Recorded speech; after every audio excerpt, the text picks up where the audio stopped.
tulungan yung mga farmers ngayon na may market yung squash nila.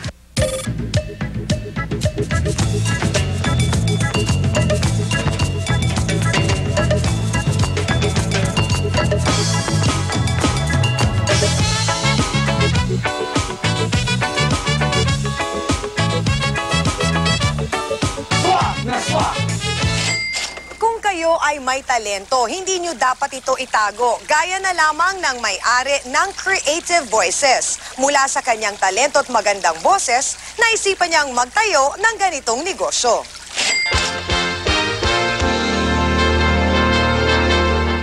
Sila ang mga boses na nasa likod ng ating mga kinagigiliwang telenovela o anime. Sila rin ang ating mga hinahangaang radio drama talents. Ang tawag sa kanila, mga dubbers o voice-over talents. Pero alam niyo ba na may pera sa boses? Ito ang napatunayan ni Pocholo Gonzales ng Creative Voices. Nagsimula bilang voice-over talent at dubber si Pocholo noon. Knockdown ang peste ng palayan! Ngayon, siya na ang big boss ng Creative Voices. Matagal na akong voice talent.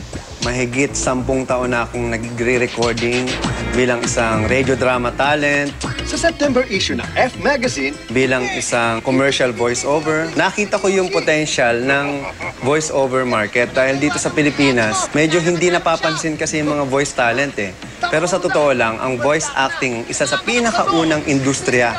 Wala pa yan TV, may voice-over na.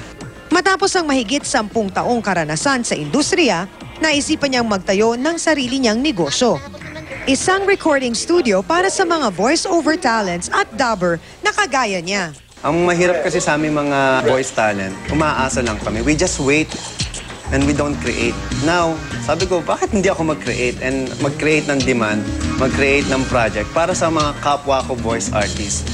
Basta't pagdating sa usapang pagpo-boses, lahat pwedeng gawin ng Creative Voices. Mula sa pag-voice-over ng mga commercial, sa mga radio drama, pagdadub ng mga anime o cartoons, at telenovela. Dito sa Pilipinas, sumusunod kami sa tinatawag na standard. Ang isang voice-over ay 15 to 30,000. Pag sinabi mong voice-over, siya yung boses ng particular na produkto.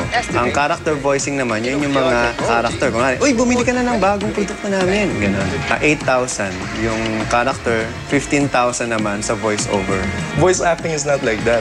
No? Kailangan meron kang emotions, may skills, may techniques, may arts ka natututunan para ma-deliver mo ng tama yung message. Pinag-aralan namin mabuti yan ni Mr. Pocholo Gonzales through decades of our training and industry training namin. So, yung mga natututunan namin sa industriya, in-apply namin sa trabaho namin ngayon. Pinaka-pundasyon ng aming kumpanya ay ang mga talent. Karaniwan, ang nangyayari sa mga talent, nandiyan yung nararamdaman nilang hindi sila nababayaran sa oras, nandiyan yung nararamdaman nilang hindi sila sinisupot sa oras ng kausap nila. So, yun ang binabago namin. No? Pino-professionalize namin yung industriya. Sabi namin sa kanila, ang kailangan nyo, representation. Kumpanya.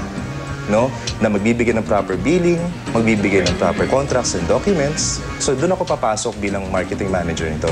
Kaya't ang payo niya sa mga voice talents, kailangang mahalin at pagyamanin ang inyong mga talento. The smell went away. For them, it was a red letter day. And that is the story of John and Sue. The productivity of this